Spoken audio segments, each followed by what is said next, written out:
Let's continue our discussion on the Sri Caitanya Caritamrta, Madhya chapter 24, 61 explanations of Atmarama verse. So, as we were discussing before, this chapter is on understanding about the different meanings of the word Atmarama and how people who are in, or rather living entities in different status, they are also counted as Atmaramas depending on the different explanations. Like in some instances you will see Chaitanya Mahaprabhu saying those who are devotees, they are called Atmaramas. Other places, those who are self-realized souls, they may not necessarily devotees. Some may be yogis, some may be jnanis.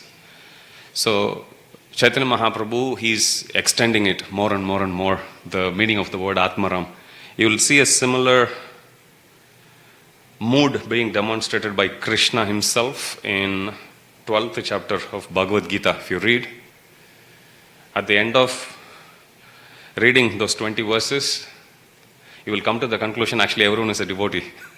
It's in Bhagavad Gita, you can read that. You will see there is no limit to the mercy of Krishna. There is no limit to the mercy of Lord Sri Chaitanya Mahaprabhu. I always say this is one of my favorite prayers to Shri Radha Gopinath, to please give us the vision how they see anybody who comes to the temple, how they look at the devotees. Because familiarity breeds contempt. It's very easy for us to take devotees for granted.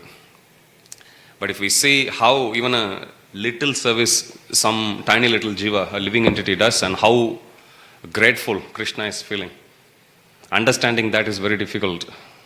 Like we were sharing this before. When Krishna actually says, if somebody offers me a little leaf, tulsi leaf, I become so indebted and feeling totally incapable to reciprocate, I become sold out to the devotee. Now, even if a devotee gives us a Mahaprasad tulsi leaf, we will be asking, Prabhu, where is the sweet? So we can't really appreciate what Krishna is saying. We can't really understand or fathom the mercy of Krishna. So here, Chaitanya Mahaprabhu, actually at the end of this chapter, you will see that's where it's heading. We may even come across that today. At one point, Chaitanya Mahaprabhu will say, actually all living entities are Atmaramas. Now we may think Atmarama is some special term that's used only to address those who are very self-satisfied, those who are jnanis, those who are not after any materialistic pursuits, so on and so forth. But that's not how Chaitanya Mahaprabhu sees it. That's not how Krishna himself sees that. Because we are in this world of duality and because we are constantly in the rat race fighting with people, because here in order for somebody to win, somebody has to lose. Whereas in spiritual world, everyone is a winner. But it's inconceivable for us. When Krishna is sitting and having lunch with all the cowherd boys, everyone is looking at Krishna and Krishna is taking bhoga from each one of them. And Krishna is sharing what Yashoda Maya gave him with each one of them. You would have seen this famous illustration of Krishna running along with Lord Balaram. Balaram also have a smaller version of plow. You might have seen it on the banks of a huge lake. And they would be running accompanied by a few calves, and you will see hordes of gopas chasing after Krishna. The game there is, who among them is going to manage to touch Krishna and Balaram. Normally if you see in any material game, Winter Olympics, I don't know whether it's still going on, for one winner somebody would work so hard for 4 years, one slip, especially in snow, it's very easy to slip. Finished. The whole effort, everything comes down crashing. 4 years, especially in the prime of their youth, how much time they must be spending and how much disappointing it would be for all of them. But in spiritual world, all of them are chasing after Krishna and Balaram. All of them are winners. Krishna allows each one of them to touch, and everyone is thinking, only I have touched Krishna. So here, when we study this chapter, even though it looks very technical, we should also understand about the mood of Lord Sri Chaitanya Mahaprabhu, how he is stretching more and more and more about this definition of Atmarama, and say how ultimately Krishna is all attractive. That's the conclusion he will come to.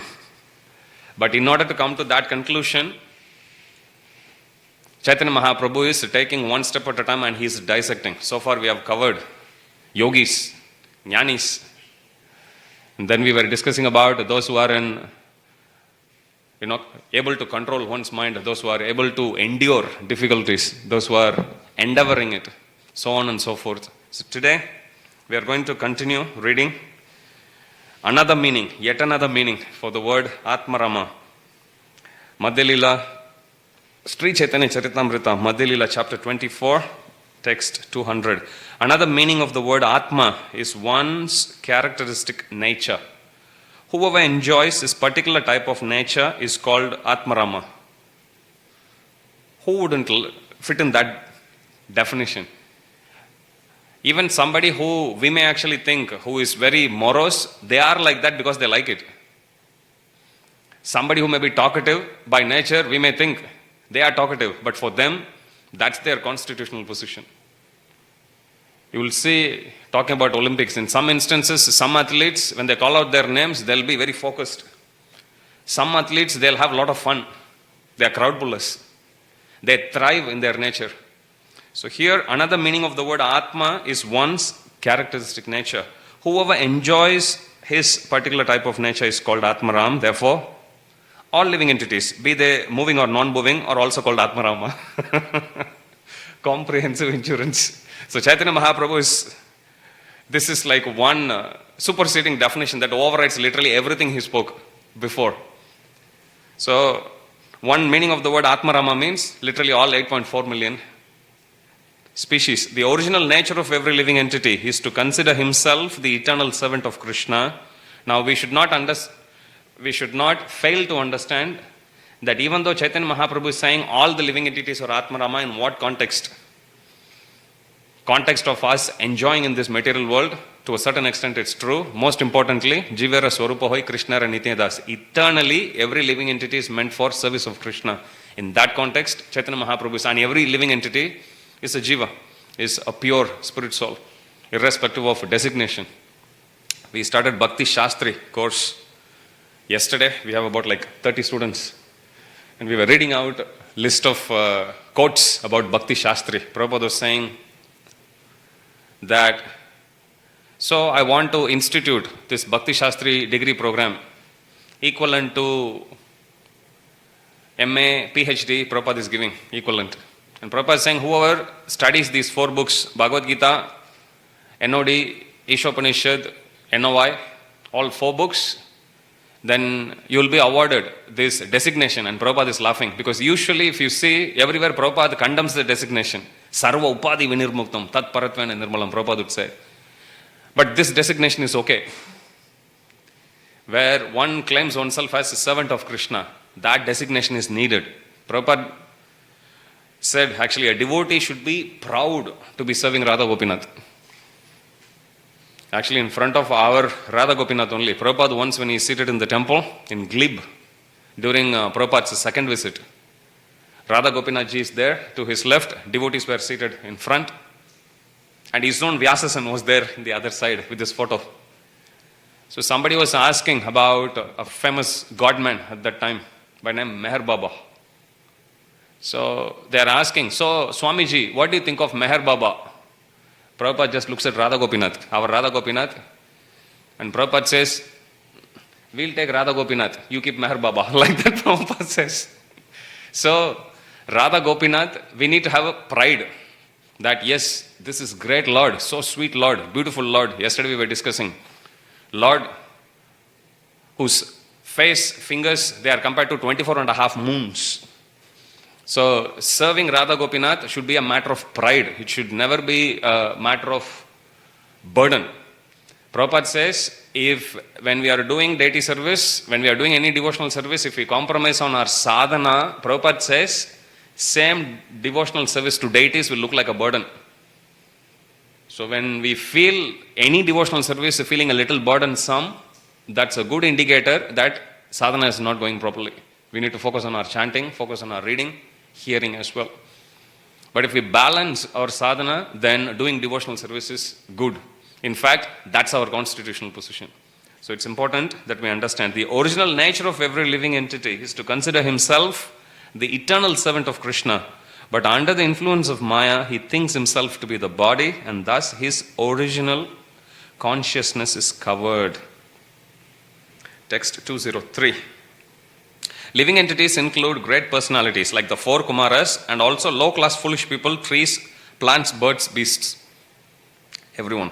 The devotional service of Vyasa, Shuka, which is Shukadeva Goswami, and the four Kumaras has already been well celebrated. Now let me explain how immovable living entities like trees and plants engage in Lord's devotional service.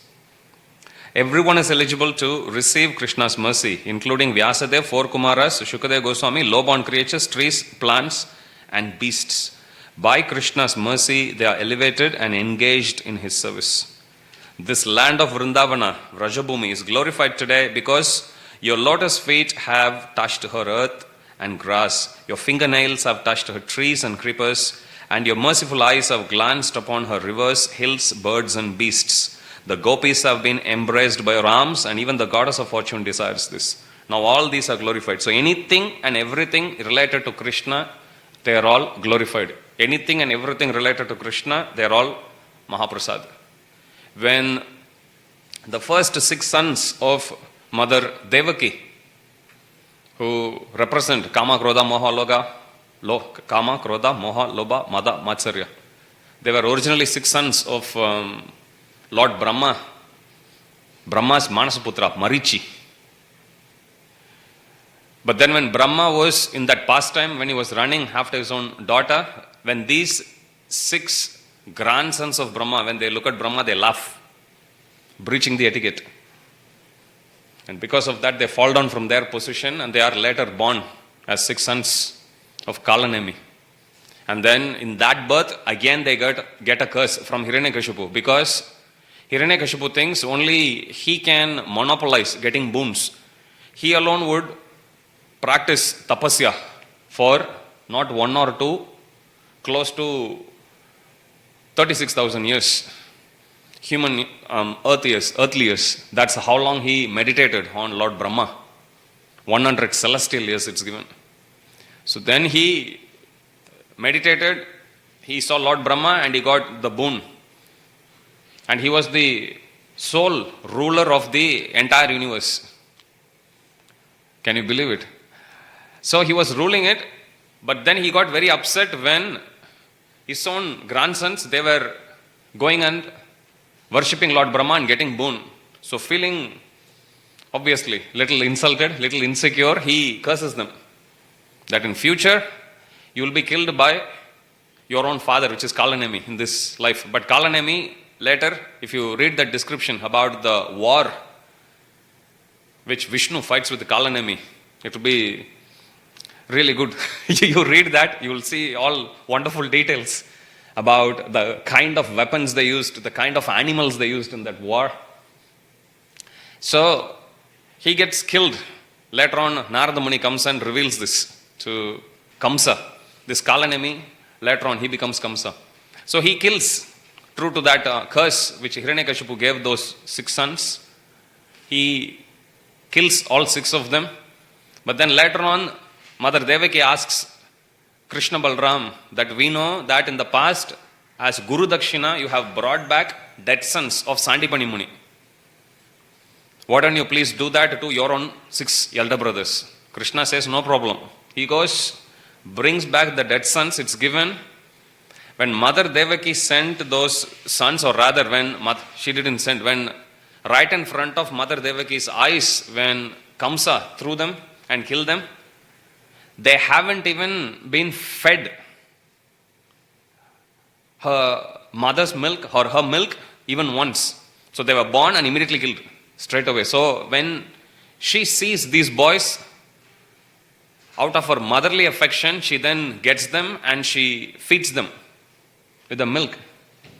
Now it's given in Bhagavatam.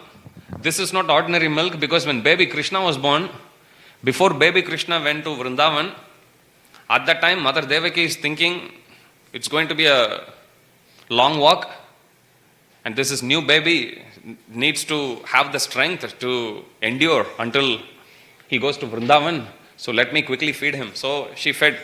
So her breast milk became Mahaprasad. So these 6 sons who were subjected to curse and then counter curse, 2 curses actually inside, they came, drank the Mahaprasad, instantly got liberated and went back to Godhead, or reinstated to their position again. So anything that is related to Krishna is Mahaprasad. So we need to have that appreciation. If we don't have that appreciation, then it's very easy to take things for granted. Prabhupada would quote Bhakti Siddhanta Saraswati Thakur. There is a book called Upadesha Vyakhyana. Upadesha Vyakhyana? Upakhyana. So there you will see he gives moral stories, but from simple incidences, simple incidents. So Bhaktisiddhanta Saraswati Thakur says, for someone who doesn't know the value of Shaligram, he may use that to break peanuts, thinking that it's just a stone. So it's very easy for us to take things for granted. So that's what happens when somebody went to Rajapur Jagannath. One rickshawala went to Rajapur Jagannath, and one of his friends gave him prasad. He's like, what is this prasad? I don't believe in idol worship. And he throws it away. And he goes. One day later, he comes crying, please give me Mahaprasad, begging. Then the pujari asks, what happened? Yesterday we gave you, you threw it away. We're not going to give you again, because you will throw it again. He says like, no, first please give me. And then he was begging, crying. So then pujari, having compassionate heart, gave him. So after he honored that, he then narrates that in the previous night, he had a dream. And he was saying in the dream, he was pointing at, this white person, pointing at Balaram. He came, sat on my chest, pounding me and telling, you threw away my brother's Mahaprasad. And he was like, I'm going to kill you. And then while he was saying like this, then I heard another voice. Then I looked in the altar. In the altar, there is that yellow lady, which is Shubhadra Maharani. She was also encouraging her brother, yes brother, kill him, like that. And only the black guy standing right next, he said, it's all right. Just let him go, like that. Oh, now I believe he must be very, very merciful. I believe in Jagannath, like that. But there is another instance. If you read the Sthala Puran of Rajapur Jagannath, written by Caitanya Caritamrta Prabhu, you will find another pastime that happened on Balaram Jayanti. So there was a security person there. After Balaram Jayanti, they did the Abhishek, gave the Mahaprasad. So he was given in one earthen container, hold Mahaprasad. So he took it, holding it, thinking when his shift finishes, he can then take the prasad. So he was sitting there, but somehow he dozed off in the afternoon. It's hard to stay awake. So he dozes off, and then suddenly he feels something is like, licking his body, and then he wakes up, he sees a dog. The dog has come, eaten up everything, and whatever that's spilled on him, it's starting to lick, and it just went away. And now he was like, oh my God, what happened to the Mahaprasad? This is a great offense. I don't know how I'm going to get punished. So then what happened this time? He went to home, night time. He gets a dream. And in this dream, this time it's Jagannath. He is coming, holding on to his collar, and he is slapping him. Why did you dishonor my brother's Mahaprasad? This time, Jagannath is beating him for dishonoring Balaram's Maha. So, beating him. And then he is like, no, please, show me mercy. And then Jagannath says, we came in wooden form, we gave you Mahaprasad. What more mercy do you want? Beating him again. Then, at the time, I saw this white person and yellow person there, he was pointing at Balaram and Subhadra Maharani and saying, they both were there and I was begging them, pleading them, imploring them, mercy, kripa, kripa, like that. So then at that time, Subhadra Maharani, she jumps out of the altar and she comes and she stops Jagannath holding his hand. Brother, come on. It's okay. He's our, after all, he's a devotee, you know. Subhadra Maharani ki jai, recommendation. So this is a devotee. He did some mistake.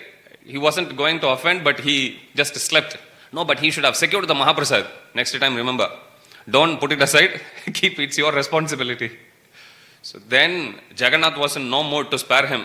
He continues to punish. Then Subhadra Maharani again runs back to the altar. This time she is pulling Balaram. Come on, brother, stop him. He's going to kill him, you know. And then Balaram comes and they both actually stop. Balaram holds one hand of Jagannath. Subhadra Maharani holds one hand of Jagannath. And all three go back to the altar. And then Jagannath looks at him and he says, next time, you have to be careful. Like that. So you will see it's not Balaram always punishes. Balaram is merciful. It's not Subhadra Maharani also always punishes. But this is how these two transcendental brothers work. If you want mercy of one, you have to serve the other. If you offend one, the other will come and punish you. Always remember that. Gauranitai also same. You want to please Gauranga, you serve Nityananda Prabhu. You want to please Nityananda, you serve, glorify Gauranga Mahaprabhu. This way. So here, Krishna and Balaram, so the forest of Vrindavan, everything that is related to the Supreme Lord, it's glorified. Everything that is connected to the Supreme Lord becomes Mahaprasad. Text 209. Kirata Hunandra Pulinda Pulkasha Abira Sumbasa Yavana Shakadaya Enyancha Papa Yedapa Shreya Shreya Shuddhanti Tasmai Prabha Vishnave Namaha. Whoever be it born as Kirata, Huna, Andhra, Pulinda, Pulkasha, Pukasha, Abira, Shumba, Yavana, and members of the Kasha races, and even others who are addicted to sinful acts can be purified by taking shelter of the devotees of the Lord due to his being the supreme power.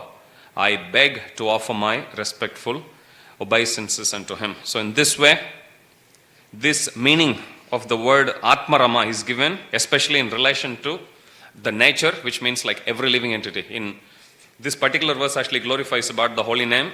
So here, this verse from Srimad Bhagavatam, it lists people who are born in different parts of the world. And there are names for them. Kirata means the aborigines, names Kiratas. Huna, the Hunas. Andhras. Pulinda. Pukashas. Abira. Shumba. Yavana, persons who do not follow the Vedic injunctions and who eat cow's flesh. Kashadaya, Kashas and others. So on and so forth. Irrespective of whichever race anyone is born in, whichever living entity one is born in, if one takes to the shelter of the Supreme Lord, they are all considered Atmaram. I have already spoken about 13 meanings of Atmarama verse. Now there are 6 more. Combined these make 19. I have already explained 19 different meanings. Now please hear further meanings. The word Atma also refers to body, and this can be taken in 4 ways. Now in relation to Atma, we saw Atma can refer to mind, endeavor, endurance, intelligence. That's of 2 types. We saw nature. Now he's going to give 4 more meanings connected to body. So put together you will see 10 meanings in relation to the different context in which the word Atma is used. So Prabhupada explains in the purport the 4 divisions of meanings of the word Deha. So in connection to body, there are 4 different types of Atmarama. Aupadika Brahma Deha, the material body considered as Brahman with the designations. Karma Nishta Yaggi Kera Karma Deha, the body engaged in ritualistic ceremonies of Vedic injunctions. Tapo Deha, the body engaged in austerities. Sarva Kama Deha, the body engaged for the satisfaction of all kinds of material desires. One in the bodily conception worships his own body as Brahman, but when he comes in contact with the devotee, he gives up this mistaken idea and engages himself in the devotional service of Lord Krishna. So, one understanding, or rather one explanation Chaitanya Mahaprabhu gives here for Atmaram is those who consider one's own body as the temple and worships it. Height of egoism, narcissist. So they worship their own. However, with that mistaken idea, if they continue, unfortunately, but by some fortune, if they come in contact with the devotee, then they can also be raised to the platform of Krishna consciousness. Text 214. Those who are in bodily conception mainly engage in fruitive activity. Those who perform yajnas and ritualistic ceremonies are also considered in the same category. However, when such persons come in contact with the pure devotee, they give up their fruitive activity and fully engage in the service of God.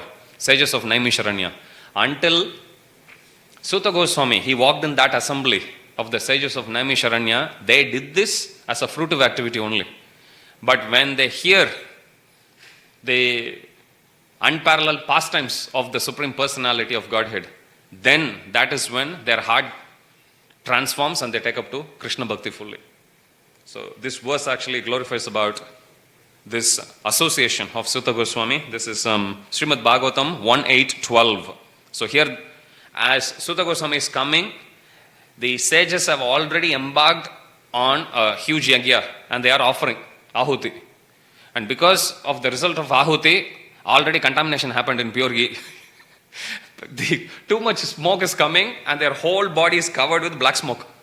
They themselves would say this. Listen to this one carefully. We have just begun performing this fruitive activity. This is just before Bhagavatam was spoken. We have just begun performing this fruitive activity as sacrificial fire.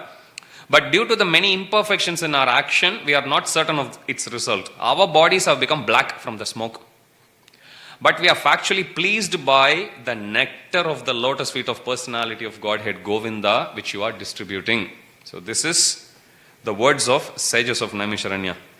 And the third category, tapasvis, who undergo severe austerities and penances to elevate themselves to the higher planetary systems, are also in the same category. When such persons come in contact with the devotee, they give up all those practices and engage in Lord Krishna's service. The taste for loving service is like the water of the river Ganges, which flows from the feet of Lord Krishna.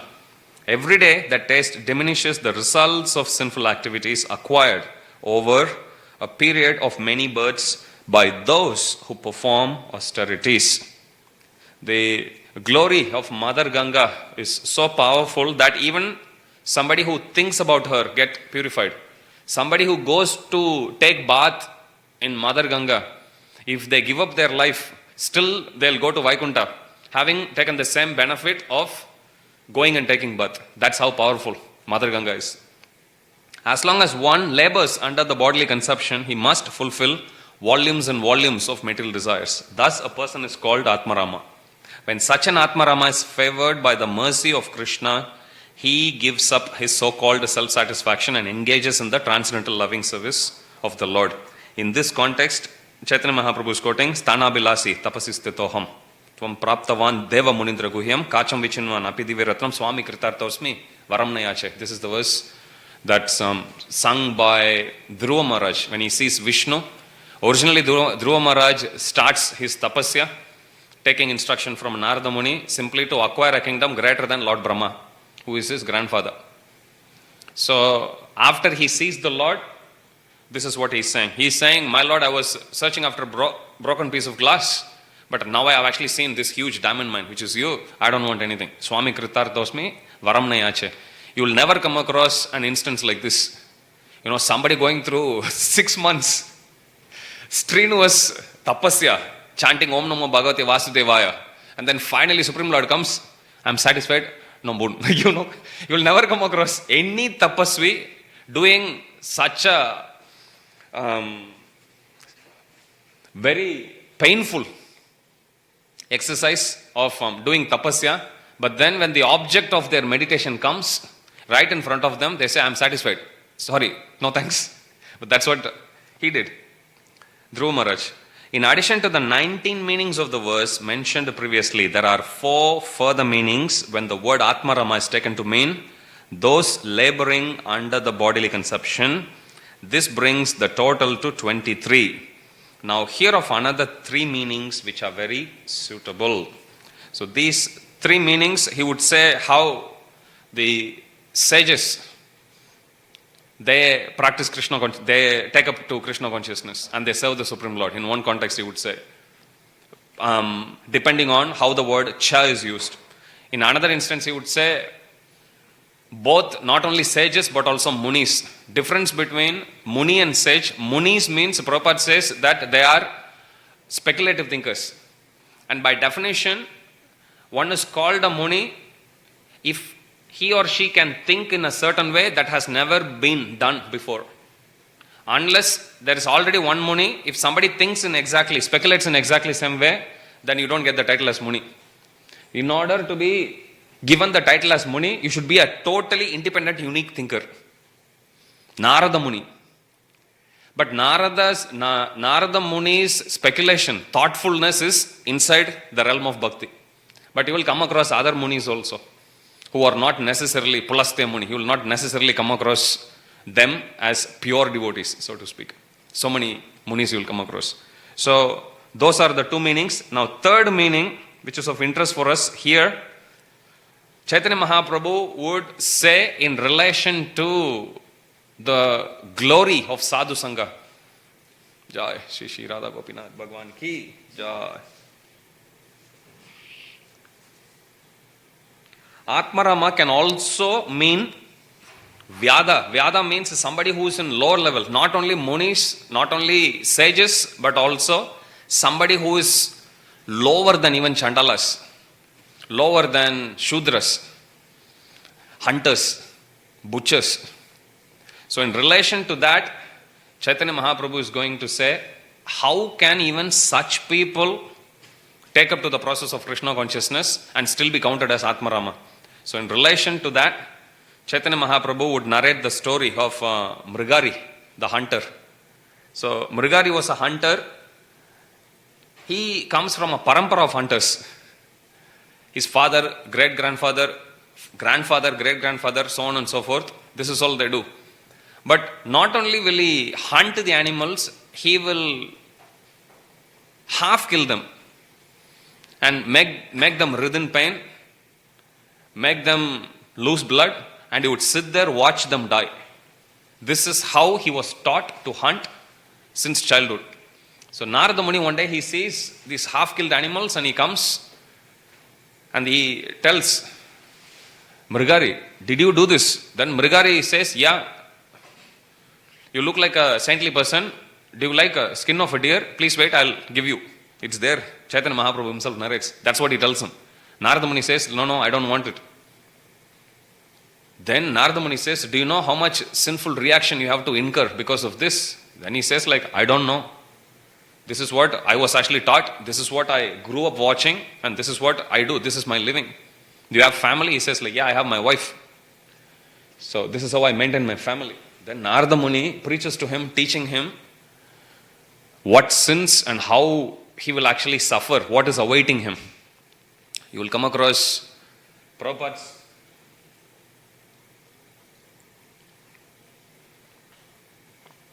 quoting sage, how he gave 4 different types of blessings to different people. You will come across that. Rajaputra Chiranjiva. You will come across. So Prabhupada quotes this story in one Bhagavatam class that there was a sage who gave 4 different blessings to 4 different type of people. To the prince, the sage said, may you live long. To Muniputra, he says Majiva, which means don't live for long, may you die.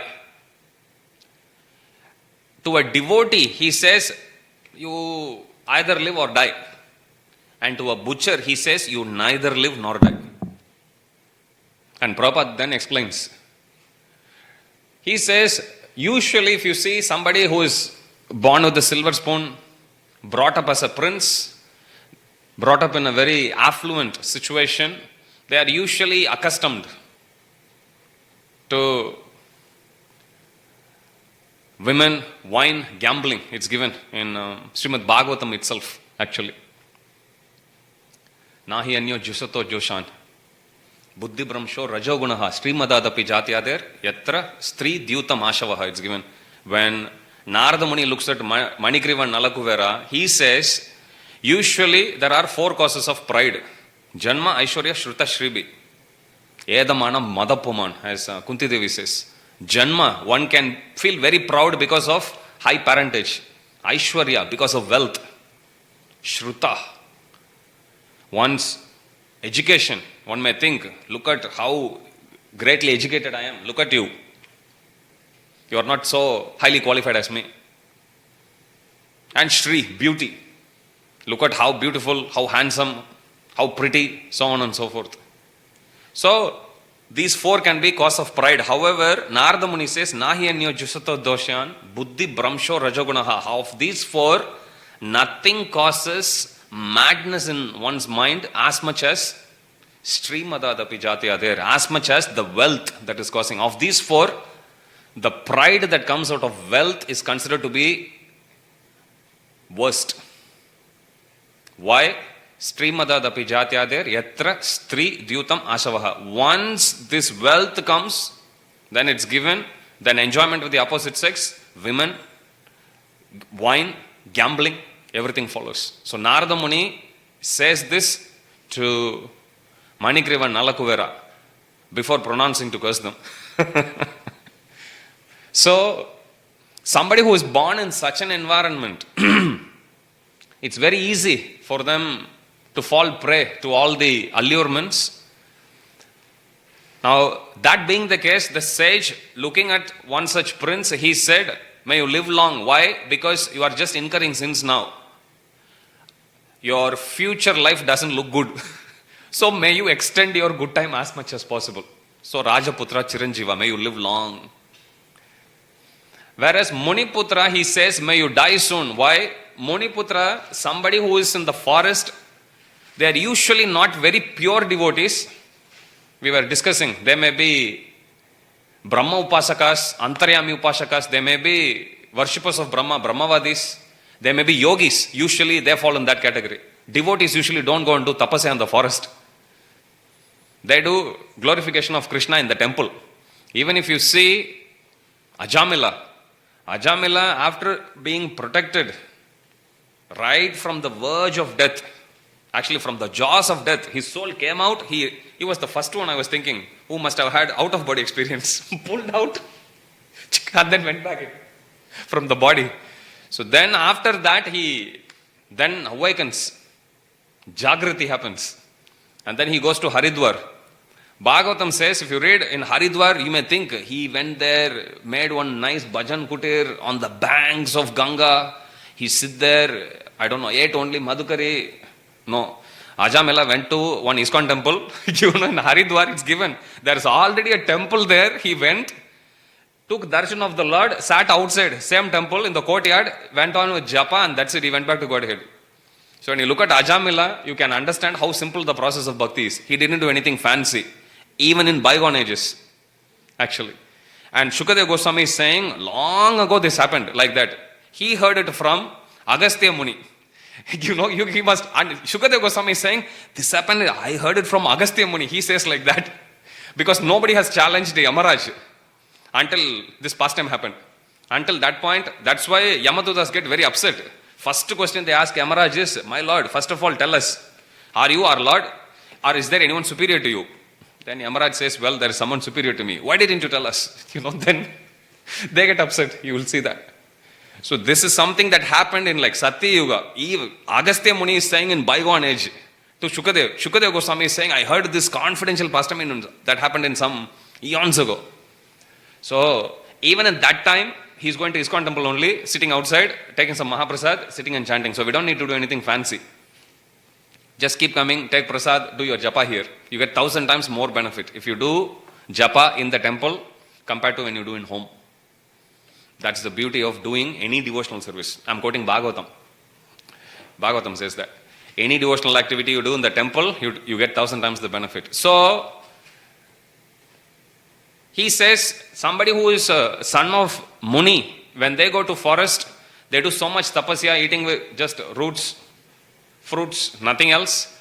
They do so much tapasya, sage could say what is awaiting them after this is pleasure, Brahmananda, potentially Premananda, potentially going back to Godhead. So he says, may you die soon. So may all your tough austerities may it come to an end very soon. So he is giving that blessing. To devotee, as Prabhupada would say, my Guru Maharaj says in one class, Prabhupada comes to Mayapur once after finishing his worldwide preaching tour, and Prabhupada comes to Ganges, Devotees go with him for morning work. My Guru Maharaj is saying, we were in the bank, Prabhupada was also there. Prabhupada just squatted on the bank of Mother Ganga, cupped his hands, palms, took water of Mother Ganga, drank, took another one, splashed on its face, and he says, this is spiritual world, Mayapur. If you live here, you are already in spiritual world. If you die here, because you are already in spiritual world, you will go back to spiritual world. This is Mayapur. Prabhupada says like that. So for devotees, whether you live or you die, you are always in spiritual world only. So he says, you either live or die. But to a butcher, he says, you neither live nor die. Why? In this life itself, your life is very abominable. Unlike, if you take Prince's case, at least he may be enjoying some heavenly opulences or some earthly imitation of that. But a butcher, already you are working in an abominable situation, accruing so much karma. When you die, again what is awaiting you also doesn't look good. So you neither live nor die. So Prabhupada says that. So here, this particular hunter, Mrigari, when Narada Muni says, Narada Muni explains about what is awaiting him, he gets scared and he says to Narada Muni, Mahashaya, please tell me what should I actually do? This is all I know. I don't know any other way of living. Then Narada Muni says, you break the bow, then I will tell you. Then he says, break the bow. This is my bread and butter. Then Narada Muni says, don't worry about your bread and butter. I will take care of it. You break it first, then I will give you instruction. How to do. Then he puts his faith on Narada Muni and then he breaks his bow. And then Narada Muni tells him, first of all, go home and whatever you acquired through ill means or all the ill-gotten wealth, you take it and you give it away in charity. And then you and your wife take only one set of clothes. Narada Muni is very particular. Prabhupada says here Narada Muni is telling Mrigari and his wife to take Vanaprastha. So he tells him, take only one pair of clothes, both of you, then set out.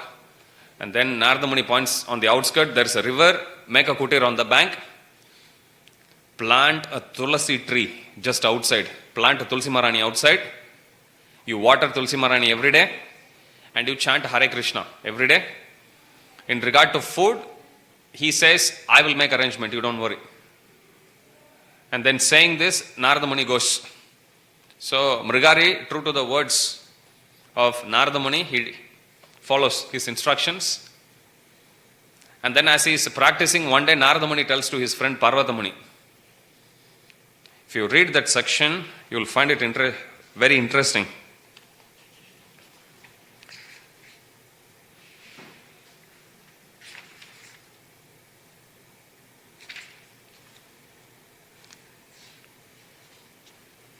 So Narada Muni, one day while speaking, this is Madhya Lila chapter 24, text 268. One day while speaking to his friend Parvata Muni, Narada Muni requested him to go with him to see his disciple the hunter. You can see how proudly Narada Muni is telling, I have a disciple who is a hunter. We read, this is what Chaitanya Mahaprabhu is saying. Ekadine Narada kahe sunaha parvate amara eka shishya ache chalaha dekite. I have a disciple. It is said that Hanumanji is the hero of Ramayana. Whole Ramayana was actually sung to glorify Hanuman. Literally you will see him end to end.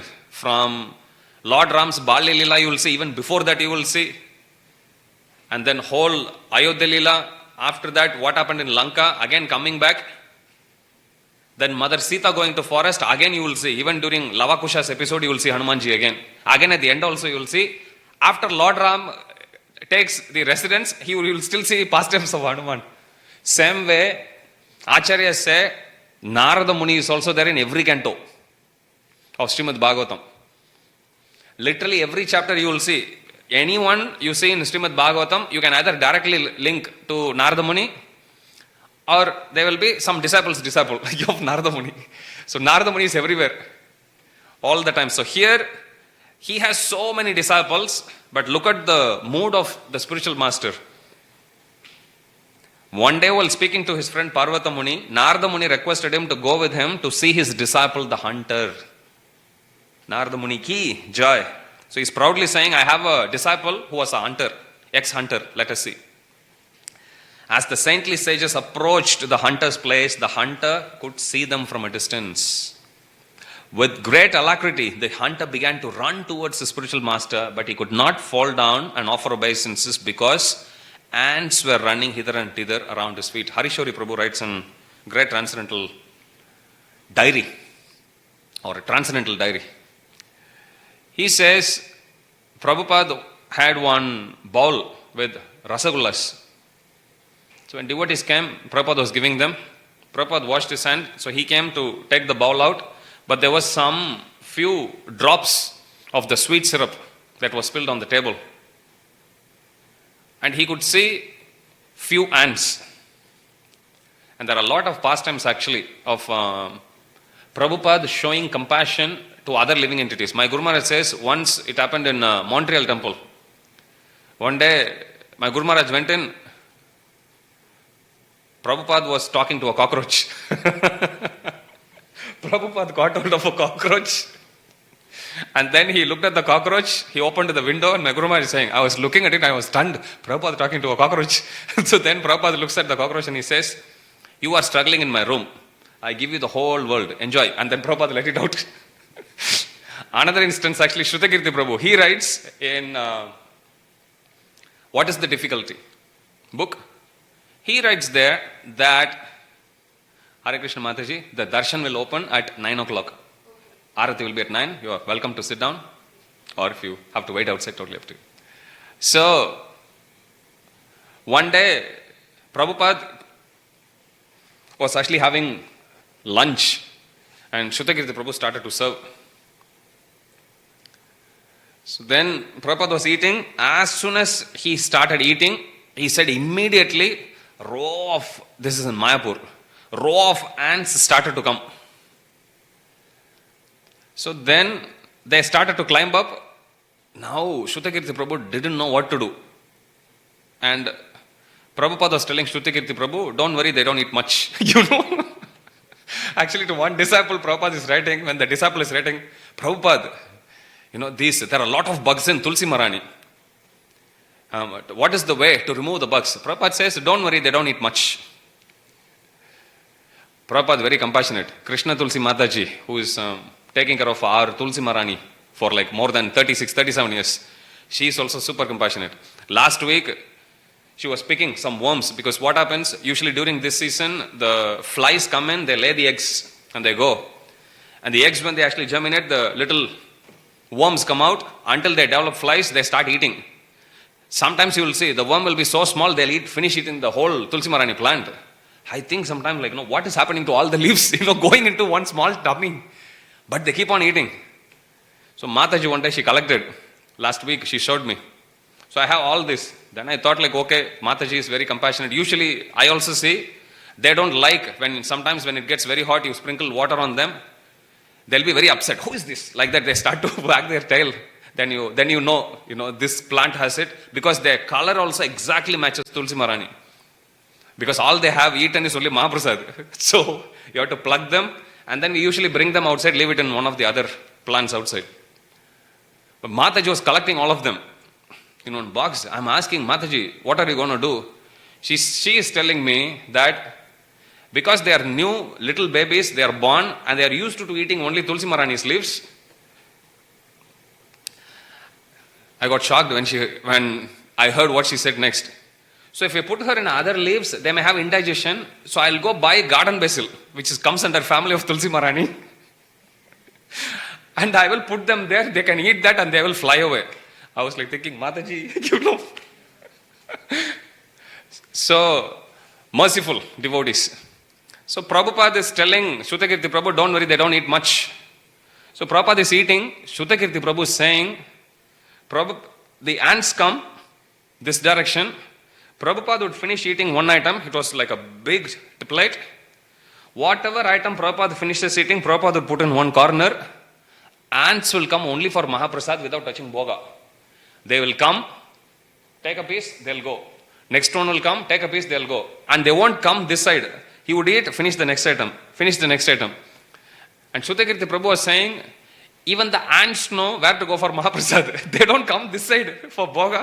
They go all the way, circumambulating, even though this is so close.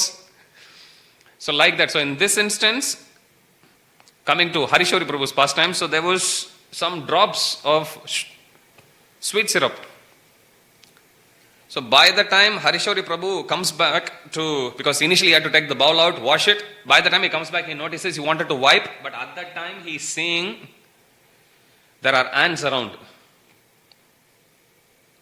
So now Harishori Prabhu, taking compassion upon them, he is very carefully bringing one little leaf and taking them out without hurting them. And as he is doing it, he is hearing the compassionate voice of Prabhupada. And Prabhupada is telling to Harishori Prabhu, if only you were not Krishna conscious, you would have killed them by now. Harishori Prabhu is shocked. Harishori Prabhu says, narrating this pastime, just like how Narada Muni felt so happy looking at the change that came in the heart of Mrigari, similarly, Prabhupada was actually also feeling very happy looking at the change of heart that this process has brought about in the heart of all mlachas like us. He says like that. So here also you see Narada Muni, he comes to see, and then this is what he observes. Seeing the ants, the hunter whisked them away with a piece of cloth. After clearing the ants from the ground, he fell down flat to offer his obeisances. Narada Muni said, my dear hunter, such behavior is not at all astonishing. A man in devotional service is automatically non-violent. He is the best of gentlemen. Yasyasti bhaktir bhagavati akinchana sarvair gunastatra samasate suraha. Harab abhaktasya kuto mahadguna mano ratena sati davato bohi. Somebody who takes up to the process of Krishna consciousness, all good qualities naturally come. Whatever Krishna has, Krishna will give a sample of all of those qualities. So one will naturally develop spiritual qualities. If somebody becomes a devotee, they will take prasad, so naturally they will become vegetarian, they won't harm anyone. So much less karma. When somebody becomes a devotee, they will be naturally very peaceful. Prabhupada comes to a temple and he says in flight he met one Christian priest and he asked Prabhupada, Swamiji, how is it the faces of all your disciples are shining? And Prabhupada is saying it is true. Because we are practicing this process of Krishna consciousness, the shine of the soul will slowly start to get reflected in our body also. Prabhupada says like that in one place. So, and Prabhupada would often quote that priest. I have read that at least half a dozen times. Prabhupada would often bring that up in a conversation. He would bring that up in a lecture also sometimes like that. So here, my dear hunter, such behavior is not at all astonishing. A man in devotional service is automatically non-violent. He is the best of gentlemen. O hunter, good qualities like non-violence which you have developed are not very astonishing. For those engaged in the Lord's devotional service are never inclined to give pain to others because of envy. The hunter then received the two great sages in the courtyard of his house. He spread out a straw mat for them to sit upon, and with great devotion he begged them to sit down. He then fetched water and washed the sage's feet with great devotion. Then both husband and wife, mind you, he is accompanied by his wife also. They are in Vanaprastha. She has also given up everything, the old ways of hunting, cooking animals, everything. So she is also pure devotee. He then fetched water and washed the sage's feet with great devotion. Then both husband and wife drank that water and sprinkled it on their heads.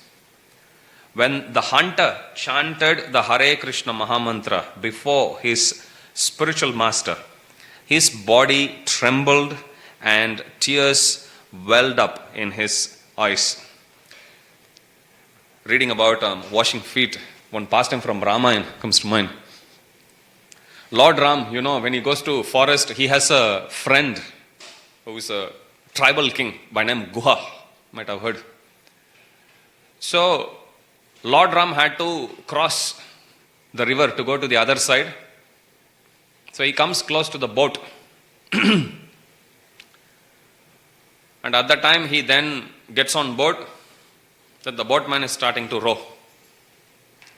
Now, before Lord Ram is actually getting onto the boat. The boatman is actually insisting you have to wash your feet. And Guha gets very upset. Everyone gets very upset. Why is he insisting Supreme Lord to wash the feet? Then he says like, hey, do you know who he is? It doesn't matter. He has to first wash the feet. So then he insists.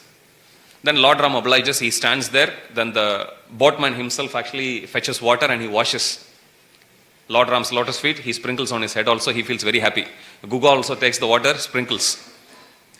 And then he explains, I have heard him.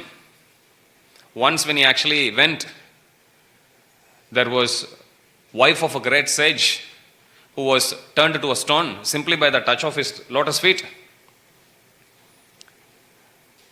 The stone turned to a Mataji. Now if he steps on my board with all those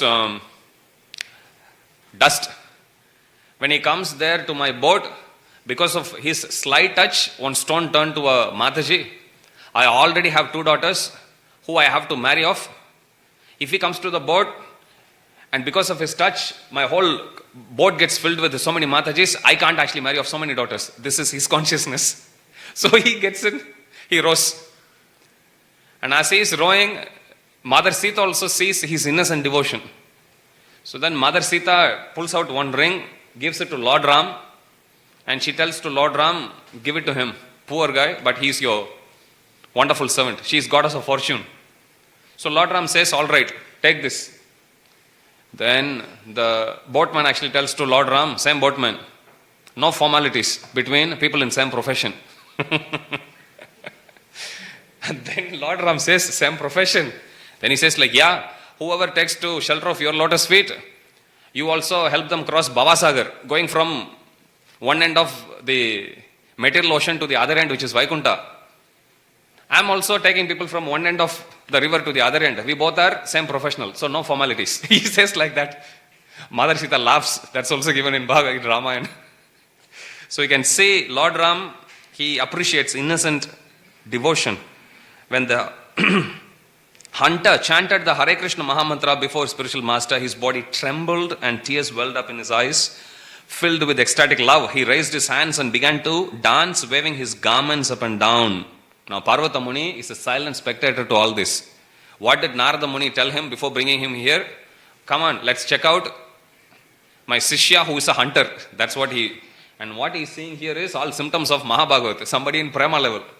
So he's saying, Deki avya dera prema parvata mahamuni naradera kaha tumi how sparshamani. Oh my dear friend Narada Muni, you are touchstone, transcendental touchstone. Normally touchstone, when it touches anything, it turns it to gold.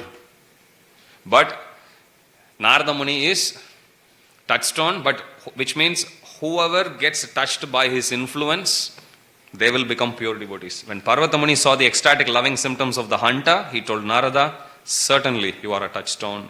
Parvata Muni continued, my dear friend Narada Muni, you are glorified as the sage among the demigods. By your mercy, even a low-born person like this hunter can immediately become attached to Lord Krishna. Narada Muni then asked the hunter, my dear Vaishnava, do you have some income for your maintenance? Remember, that was the concern he had before breaking the vow. Hunter replied, my dear spiritual master, whoever you send gives me something when he comes to see me. The former hunter said, please do not send so much grain, only send what is sufficient for 2 people, no more. Because Narada Muni goes to the village and he tells to them, you know the hunter, he had become a great devotee, chanting, you please support him. That's all Narada Muni tells to the villagers and he goes. We skipped that section. Actually it says, every day the villagers will bring so much grain, enough to cook for 20 people. So now hunter is concerned about prasadam wastage. So he is telling to Narada Muni, please do not send so much grain. Only send what is sufficient for 2 people, no more. Now he is showing his detachment. Narada Muni approved his not wanting more than a daily supply of food and he blessed him saying, you are fortunate. Narada Muni and Parvata Muni then disappeared from the place. Thus I have narrated the incident of the hunter. By hearing this narration, one can understand the influence of the association of devotees. So this is how Chaitanya Mahaprabhu is explaining this, and now we'll move to the next section. We'll do that tomorrow. So Chaitanya Mahaprabhu would continue to give explanations for Atmarama, giving 32 different explanations in a matter of few verses, all of them related to different types of devotees. So there are two types we know, Vaidhi Bhakta, Raganuga Bhakta, and then there are subcategories under each one. So tomorrow we'll finish the 61 explanations and then we'll continue. The last section of this chapter talks about glorification of Srimad Bhagavatam. So we'll finish that this week, and next week we'll start from the 25th chapter, which is Madhya Lila. Any questions or comments?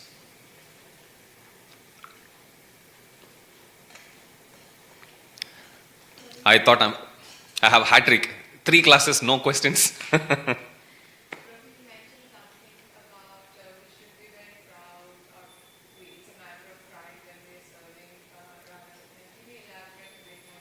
Yep. Usually when we do bhakti, everyone is scared. Everyone wants to secretly do.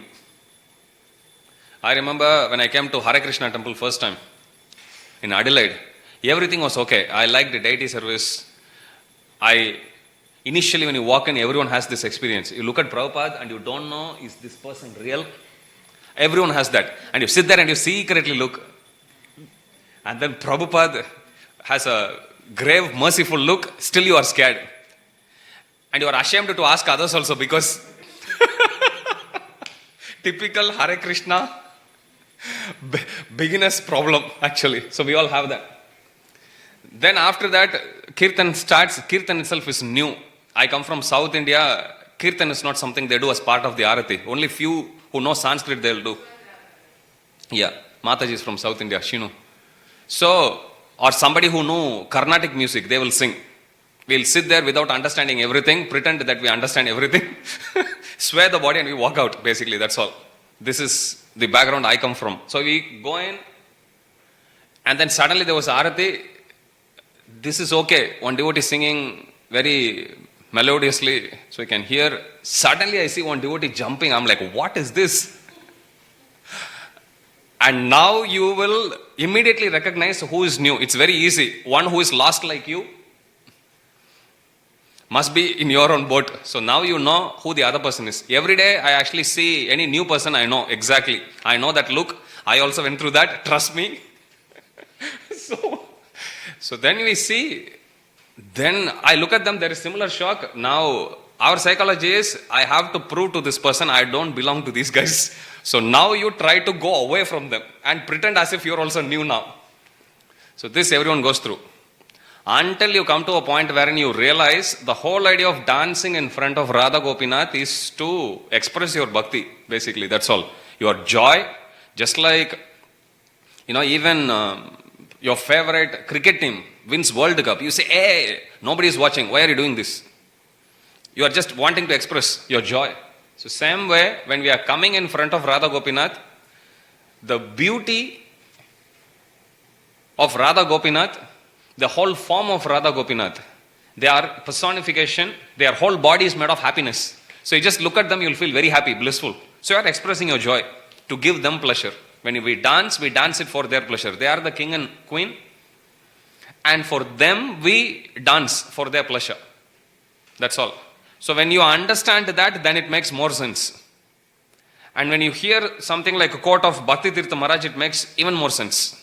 Bhakti Tirtha Maharaj says, if in a group, in a temple room, let's say there are 20 devotees. 5 devotees only dance. Remaining 15 devotees are shy and they don't dance. Maharaj says, these 5 devotees who dance, they will have all their sinful reactions dumped on those 15. So now you can see how much enthusiasm that will generate. So everyone will start to dance. This is the ploy by Maharaj to make everyone dance. He would say, whoever dances, all your sins will fly away. And they will land upon those who don't dance. Now everyone will dance. So initially there is a phase we all go through until we understand. And then we understand about, okay, what is Bhagavad Gita? What is chanting? What is japa? What is Mahaprasad? Why do people, when they come, they bow down a certain way? Why do devotees sing? So on and so forth. When we understand all of that slowly, then we make peace with our mind, saying, yeah, these are normal people, and then it's okay to be part of that. And you put tilak, one day somebody will come and they'll ask, Hare Krishna Swamiji, even before you wear saffron, you will have people addressing you Swamiji or Mataji. Then you know, like, okay, now others are also understanding that I'm part of this culture, basically, like that. So, Prabhupada said that is healthy pride. From a time wherein you are shy, you come to a point wherein you feel comfortable. You feel comfortable that, yes, this is the bhakti that I'm actually doing. This is the process that I'm actually following. And this is a culture I would like to be part of my life. That pride has to be there. If that pride is not there, then that shelter becomes very shaky. We were discussing yesterday in one Bhakti Shastri class that in Caitanya Caritamrta only, it's given what category of devotion a person belongs, be it Kanishta, Madhyama or Uttama, that are based on Shraddha only, based on faith.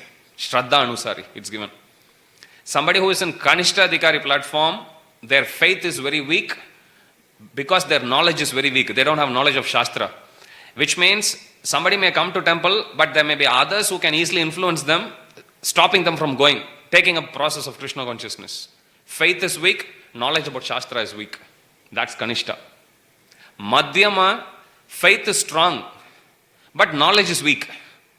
Such a person may be defeated in argument. Have you got this experience? You go try to convert or try to convince someone why eating non-vegetarian is actually bad. They'll argue. At one point you will realize, actually I'm not going to win this argument. And then you pray to Krishna, hoping for help, and no help comes. Because Krishna speaks through the book. You have to read the book. So, that is Madhyama. But nobody can let you lose the faith. Faith is still strong, you are holding on to it, but your knowledge is not backing up. That is Madhyama. Uttama means faith is strong, knowledge is also strong. And upon coming in contact with somebody who is in higher platform, Uttama Adhikari platform, even others get converted. So that's the difference between Kanishta, Madhyama and Uttama. But the faith, it gets shaky. Why? Because you are not comfortable practicing Krishna Bhakti. Faith gets a bit more stronger when somebody goes to Madhyama. Now, simultaneously along with that, a healthy devotional pride will also be there. Okay, so that is important. Devotees, if you read even Andal's prayers, there is one favorite section I really like, that it said where she says that in month of Margasisha, we read that every day. One prayer she actually says, oh Pavai, my dear friends, let us actually follow this tapasya. Nandagopan Kumaran, here are the Kanni, Yashoda, Ilanchingam, Karmini Changan, Karidir Madhyam, Pol Mogatan, Narayane, Yamake Parai Darwan. Parai means boon. If we keep on doing this tapasya, we will come to a point wherein one day the Supreme Lord will give us the boon. What is that boon? She won't say until the end. That boon is to be engaged in eternal devotional service to the Lord. We may think boon means, generally you say boon, we may think something, new car, new phone. She will keep on saying, Supreme Lord will give us parai, parai, parai. You will see that word repeated, and then finally she will say what that parai is, what the boon she is going to ask. But in one section she will say, we are going through this tapasya, and at one point the fast period will finish. Then the most auspicious break fast or breaking the fast time will come. At that time we'll cook pongal, and that pongal will be dipped in ghee, and when we scoop the ghee in our hand or scoop the pongal, the sweet dish in our hand, the ghee would actually drip in the hand here, and we will lick and eat. Like that she says. Inspiration for her friends to practice tapasya. So you will see many places where the inspiration, wherever there is, there will be that healthy pride. Where faith is actually shaking, the pride will be missing. Faith means that Prabhupada says, if I simply chant Hare Krishna, if I simply pray to Supreme Lord, then I will get everything. So, wherever the faith is strong, a healthy pride that I am devotee of Krishna will be there. That's not to look down upon other people. It's simply another expression of our faith. That I feel good, I feel happy being a devotee. Why don't you also become? That's a pride. Otherwise you go to an interview. And if they ask you, so are you confident you can do this job? If you are humble there, actually I'm not very sure. You know. Do you really think you are going to get the job? Definitely not. Even if you don't know, you will still sell yourself saying like, yeah, I will learn. Very positively you will say. You Google and you will find dozens, hundreds, thousands of, frequently asked questions and frequently answers actually. How you can win other people, influence people, you will read. Dale Carnegie book, so many things. They'll teach you how to cheat other people, basically. How to influence people in, 3 days, 10 days, 11 days. You will come across like that. But what we need is healthy pride. Healthy pride comes to the degree our faith is deepened. To that degree, we will feel happy, we feel sheltered, we feel this is my identity. That yes, I am son or I am a daughter of Sri Radha Gopinath. This is my eternal parent and my life is simply to make them happy. They are already happy and simply to serve them and make them happy. That's what we'll think. That's pride. Jagat Guru Srila Prabhupada ki jai, Sri Radha Gopinath Bhagwan ki jai, Sri Jagannath Baladev Subhadra Maharani ki jai, Shri Gaur Anitai ki jai, Sri Caitanya Caritamrta ki jai, Samaveta Gaur Bhakta Vrinda ki jai, Sri Radha Gopinath's devotees ki jai, devotees in Mayapur TV, YouTube and Facebook ki jai, Jai Nitai Gaura Premanande, Hari Hari Bo. All glories to the assembled devotees. All glories to the assembled devotees. All glories to the assembled devotees. Hare Krishna. All glories, all glories, all glories to Shri Guru and Gauranga. All glories to Srila Prabhupada. Jagat Guru Srila Prabhupada ki jai.